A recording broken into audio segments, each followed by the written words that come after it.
Date is May 28th, 2017, and the title of the episode is Trump is about to do something and the world is about to change.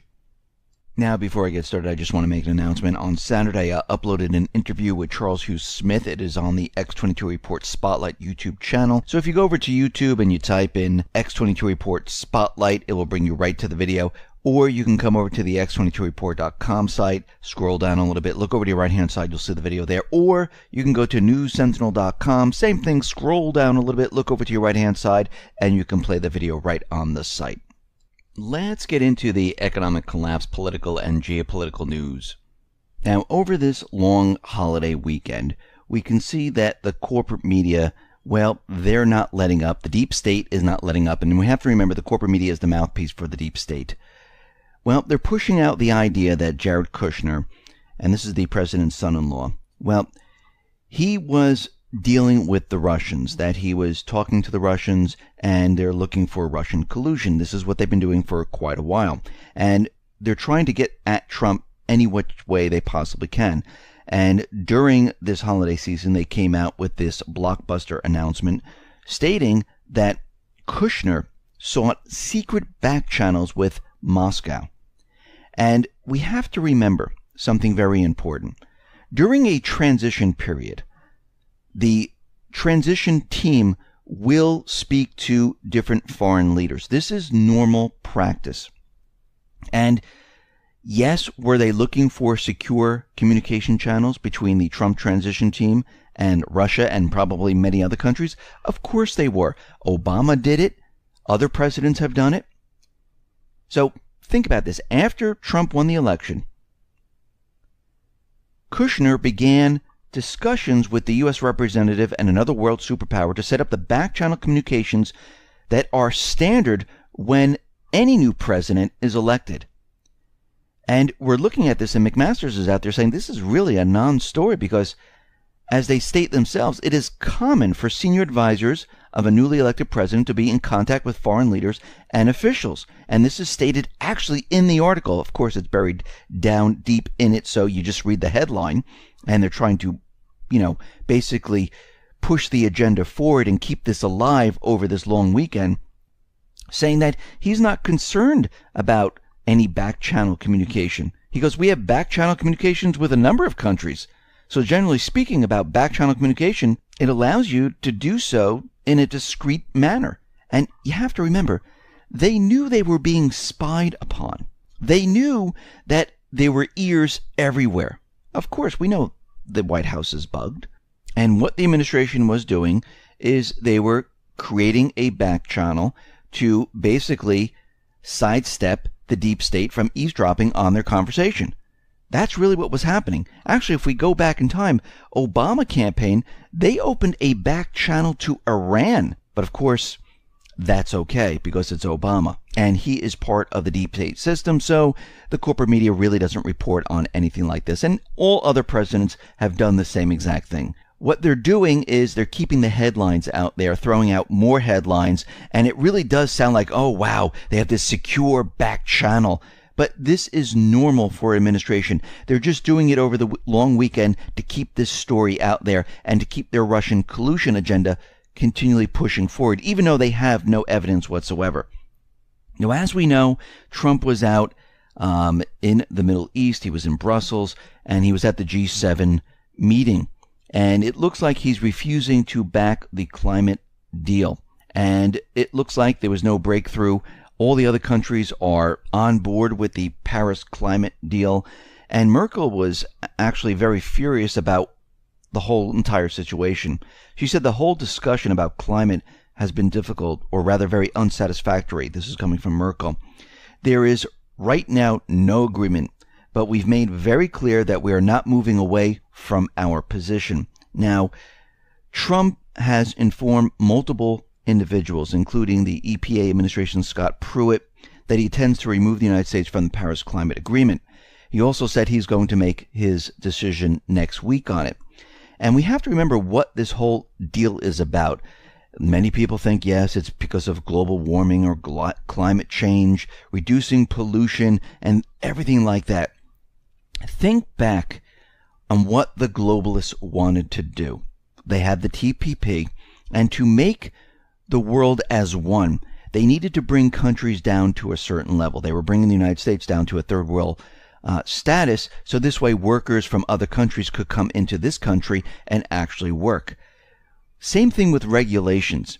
To make the globalist plan work, they needed to have every single country on the same platform with regulations. Everyone had to be equal across the board. And this is what this whole climate change, or they changed it from global warming to climate change, because they realized, well, the earth isn't really warming, it's actually cooling right now. But of course, and their numbers are completely fake, phony, and false. This is why they can't present it to Congress, and this is why they keep saying the science is settled. Science is never settled. Science is always looked at, it's prodded, and you have to continually prove it. And each time someone proves it, someone else proves it to make sure that is proved. And once you do that, then yes, it looks pretty darn good. And then someone else will come along and say, well, wait a minute, there was a mistake, there was a miscalculation. So it's never settled. And what we're seeing right now is this was part of a huge agenda, and this worked along the TPP, the TTIP, and the rest, because they had to bring everyone to a certain level, and they had to control regulations across the board to make this a one world government, a one world currency, a one world system. And that is changing now. Now, if Trump does follow through on this, it's going to change everything, because their entire globalist system would then break down. And again, once they've done that, once they installed the climate change treaty and started pushing forward the regulations, then they were going to bring up the carbon tax. They were going to start taxing people to bring down the debt. And this was all part of their system, but it is completely breaking apart. And was this going to help everyone? No, this was not going to help them. This was going to help the upper 1%, the central banks, the corporations, the elites. That's who it was going to help. The rest, we were going to be in a third world status. Pollution wasn't going to go away. The climate wasn't going to be changed. And they were just going to suck more and more dollars from you, or euros, or whatever currency we were going to be on. Now, there's reports coming out from the corporate media that the U.S. has deployed a third aircraft carrier. We understand the USS Carl Vinson is in the vicinity.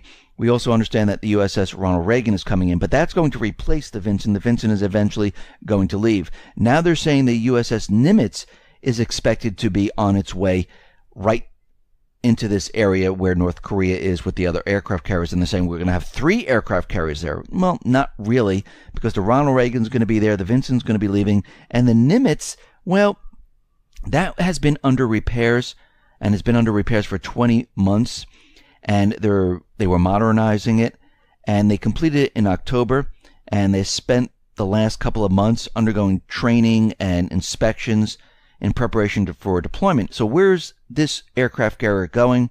Well, it is going to the Western Pacific for 6 months, and it's visiting the Middle East. It's going through the Asia Pacific. So it's not going directly to North Korea like the corporate media wants us to believe. Now, Trump was out in the Middle East, and he was making deals there. Now, this was the cover story to what his real agenda was, because he was letting these nations know. One was the G7, Saudi Arabia. Remember, Saudi Arabia was put onto the petrodollar. Kissinger visited Saudi Arabia and other Middle Eastern countries to set up this entire system. Well, the opposite is happening right now. And everyone's like talking about the arms deal that Trump set up. He used this as a cover story.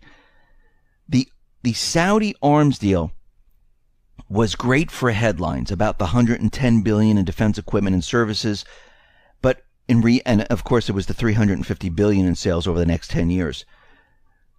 Policy analyst William Hartung noted that many of the items mentioned as part of the package had already been offered to Saudi Arabia during the Obama administration, including the Patriot missile defense system, multi-mission surface combatants, attack and transport helicopters, artillery systems, and the value of these offers already on the books before Trump stepped into the Oval Office.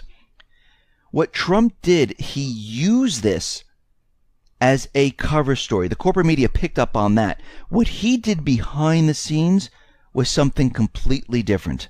It was the Belt and Road, setting up trade, letting all these countries know it's coming to an end, Things are changing right now. And this is what he was using as a cover story. So we can see things are breaking down now. If all this is followed through on, the plan is going to come out in the open eventually. But a lot of this stuff is happening behind the scenes.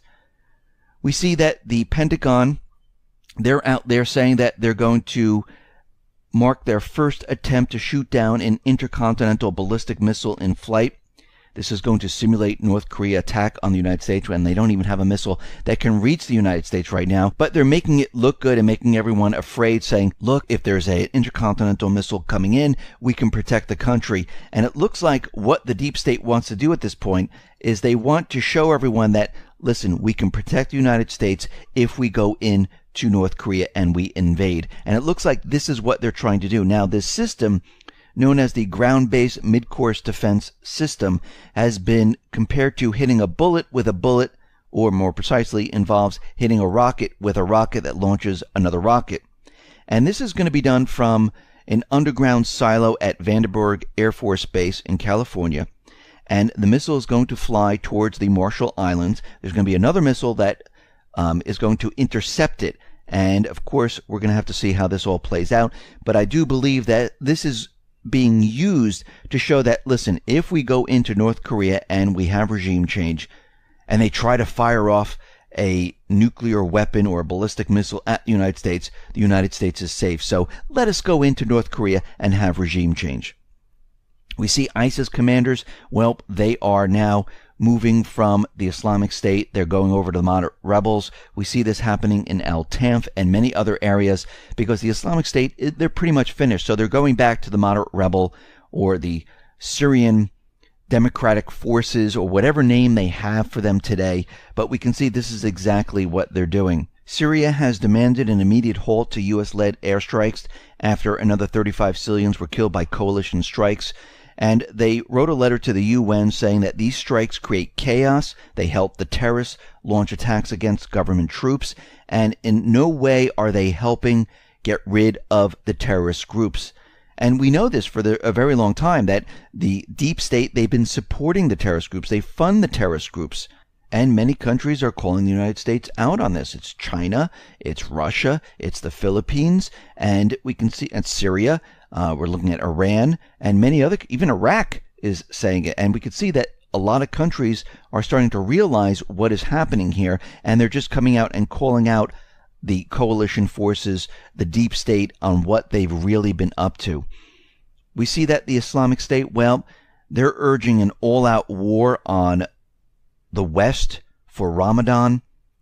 And of course, they're saying, attack everyone, attack them in their homes. And it looks like this might be part of the deep state plan, because when things start to deteriorate, once they are losing their grip, they're going to resort to a major event. And this is something that we should expect, because we can see right now their plans behind the scenes. The deep state is trying to get us into war, and if everything doesn't go the way they want, they're going to push an event. And we can see that at every turn, they are being stopped. They don't have any evidence of Russian collusion. They're trying to get rid of Trump by impeachment or looking at his mental stability. Or if that all doesn't work, they will try an assassination. And we can see they're doing everything and anything to hold on to their power. Listen, everyone, thanks a lot for listening. Be well, be safe, and especially be prepared. Thanks a lot.